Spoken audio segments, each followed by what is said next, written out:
My YouTube channel started out as a train channel probably 6 or 7 years ago, I guess. So I started making movies about trains, either model trains or real life trains. And then it's sort of like evolved to, more like home automation and some of the other technical bits.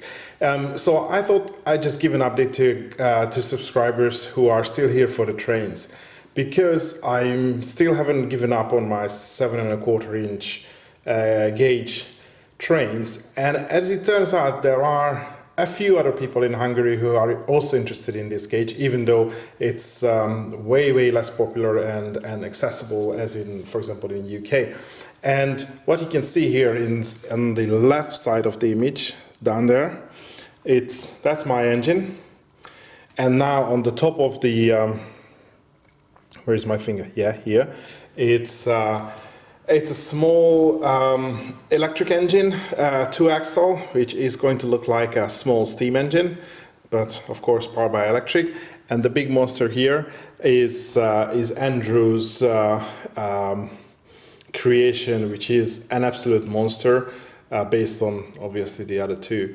And so the reason they are here, because obviously they found me over internet and Facebook and stuff, and we started talking. I've tried to give them advice. Andrew is really good at metalwork, so he has obviously done this beautiful body, and he also helped do the welding job on my also my engine and my wagon chassis as well. And so as it turns out, I can do electronics. Well, I can. At least I understand, how it needs to be done if I read the manual provided by 4QD. So I am fitting the electronics for all these engines. So I'm about to finish this one, hopefully. And to be honest, I'm doing this for the second time because I did it first. I only had limited time, and some of the connections were not done right, and then the cable management wasn't really nice. And this is a lot more organized according to my standards. It might not be still, quite up to the standard for some of the people, but the arrangement is really simple. We have two lead-acid batteries. I think this is 12 volt 70 amp hours. And according to the 4QD DNO10 manual, I have a fuse between the two, because this has two, 280 amp engine. So I've gone with a 60 amp fuse. So it's a normal manual fuse that connects to two batteries.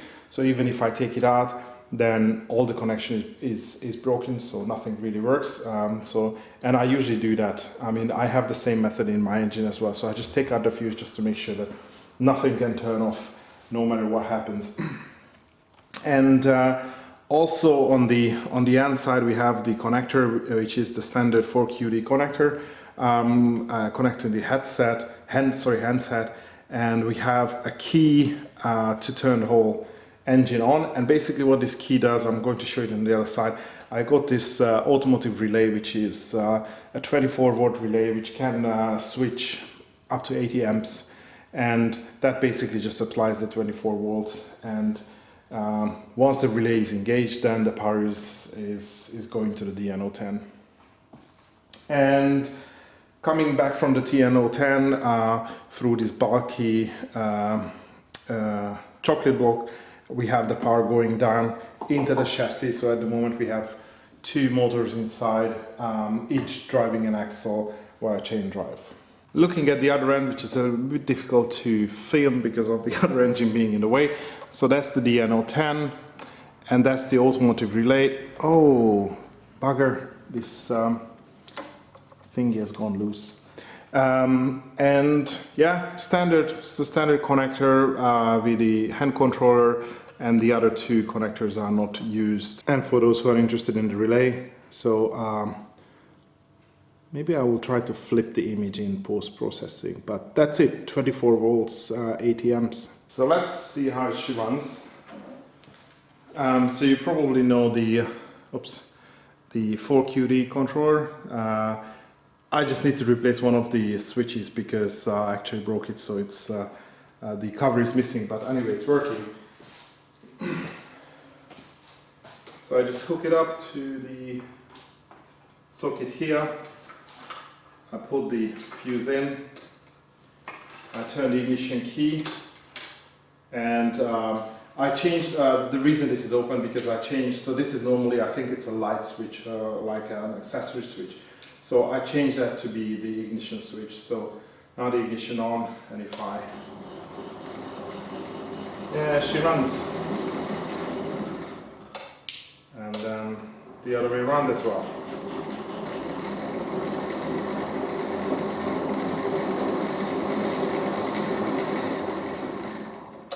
So I think I'm considering this done, so she runs nice now.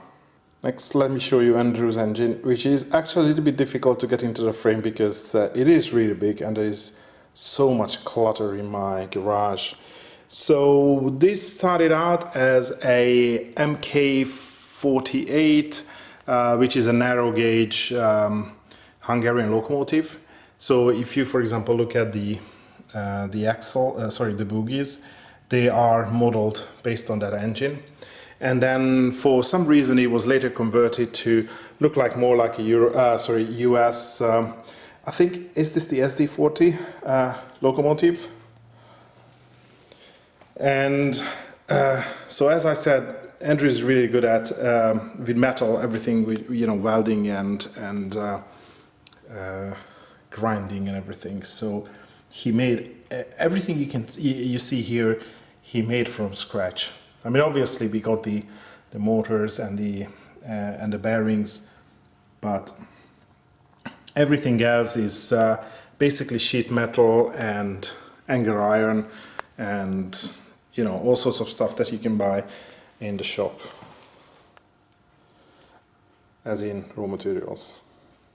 We have there is one 24 volt, 350 watt simple brushed DC motors driving each axle. There is a double reduction, so she should be very, very powerful.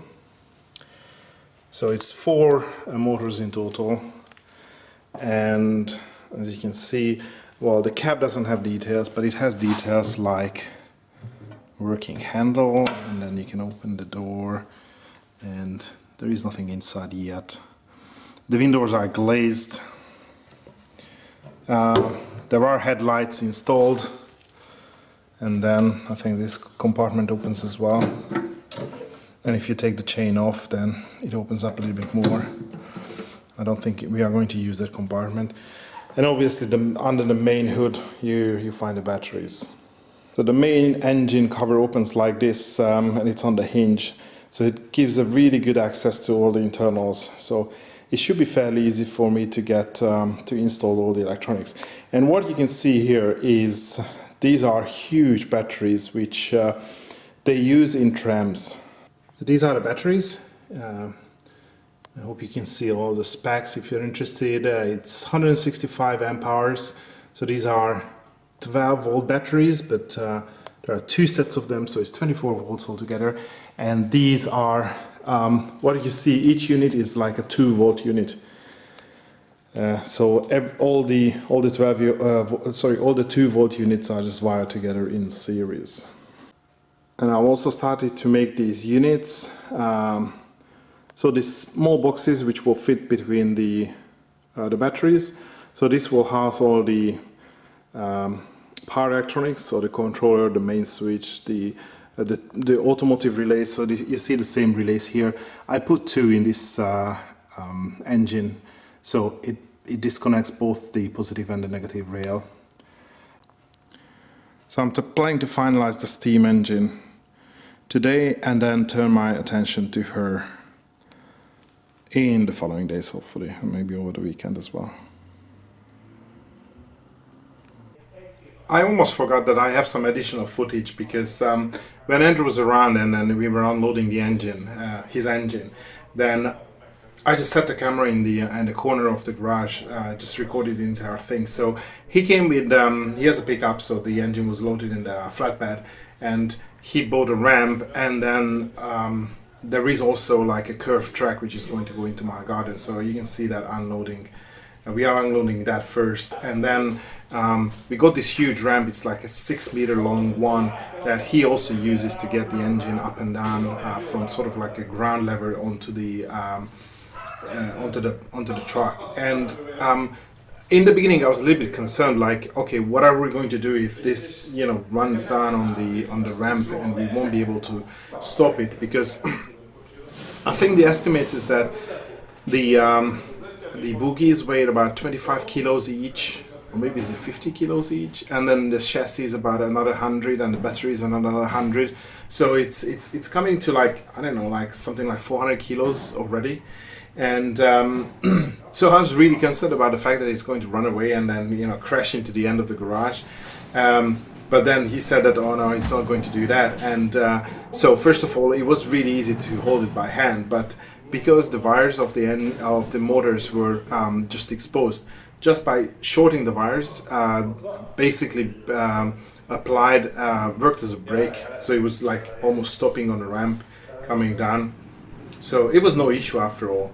And because you have seen the battery connectors were exposed on the top of the batteries, so he could already use the engine by simply taking the wires and then connecting into the various battery terminals, like so he can simulate different speeds, like, okay, connecting maybe 2 volts, 4 volts, 6 volts, 8 volts, 10 volts, and then going up all the way, I think, to 16, where at 16 volt it was arcing like bad, and then it was the wheels were spinning. So definitely there is a lot of torque in the engine. So we were playing a little bit by moving it up and down in the ramp, and yeah, but that was pretty much it, unloading it.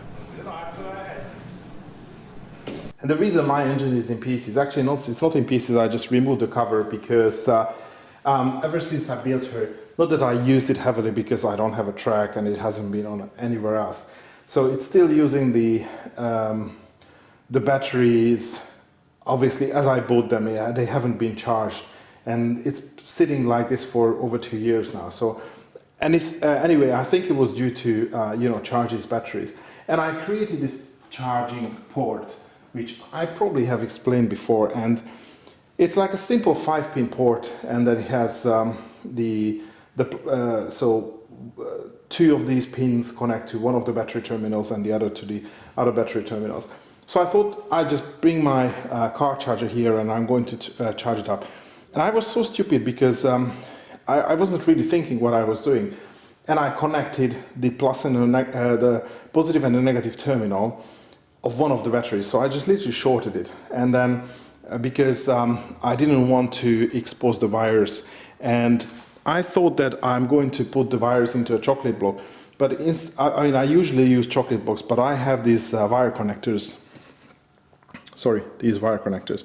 and I haven't realized that these are actually wire connectors, so they are designed to create a short. So I just put the positive and the negative here. I plugged it in.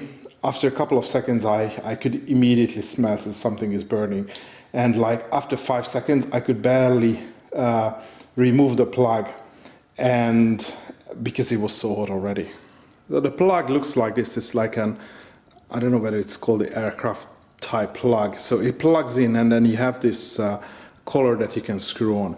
And I haven't screwed this on, but I think that the thread were catching. So I was trying to just get it out from the socket, and I couldn't. So I had to reach down, sort of like unscrew like a quarter turn or something, and then pull it out. But even though you can see that